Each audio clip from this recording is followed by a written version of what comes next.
ரயிலிலிருந்து கர்ப்பிணியை தள்ளிவிட்ட வழக்கில் குற்றவாளிக்கு வாழ்நாள் கடுங்காவல் சிறை தண்டனை அளித்து திருப்பத்தூர் நீதிமன்றம் தீர்ப்பு வழங்கியுள்ளது. இதுகுறித்தான முழு விவரங்களோடு இணைந்திருக்கிறார் நமது செய்தியாளர் கமலநாதன். கமலநாதன், விவரங்களை வழங்கலாம்.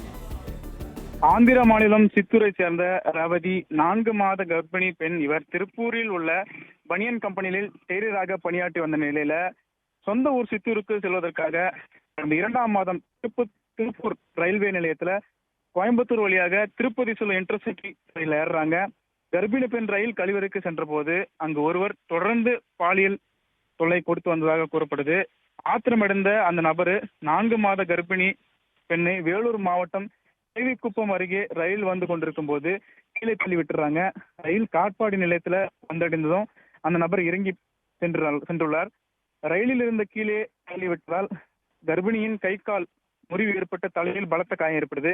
இது குறித்து ஜோலார்பேட்டை போலீசார் தகவல் தெரிவித்த நிலையில கர்ப்பிணியை மீட்ட ரயில்வே காவல்துறையினர் வேலூர் அடுக்கம்பறை அரசு மருத்துவமனை அனுமதிக்கிறாங்க. அப்ப படுகாயமடைந்த கர்ப்பிணி பெண்ணின் ரயில் குற்றங்களை செய்யும் பதிவேடு புகைப்படம் காட்டுறாங்க. கர்ப்பிணி பெண் ஹேமராஜின் புகைப்படத்தை பார்த்து அடையாளம் காட்டுறாங்க. அப்போது ஹேமராஜ் கேவிக்குப்பம் செல்லும் வழியில ரயில்வே போலீசார் 8 பிரிவுகளின் கீழ் வழக்கு பதிவு செய்து அவரை கைது பண்றாங்க.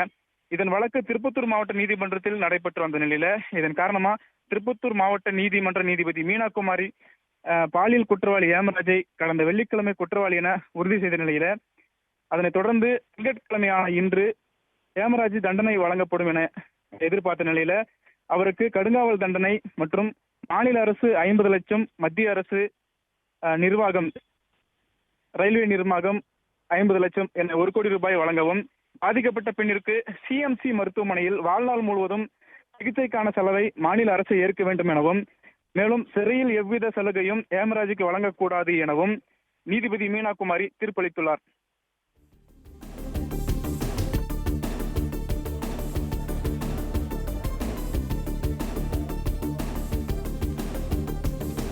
பாதிக்கப்பட்ட பெண்ணுக்கான சிகிச்சை செலவை தமிழக அரசே ஏற்க வேண்டும் என்று திருப்பத்தூர் நீதிமன்றம் தீர்ப்பளித்திருக்கிறது. தொடர்ந்து இதுகுறித்தான விவரங்களை செய்தியாளர் வழங்கவிருக்கிறார் கமலநாதன். விவரங்களை தொடர்ந்து வழங்கலாம்.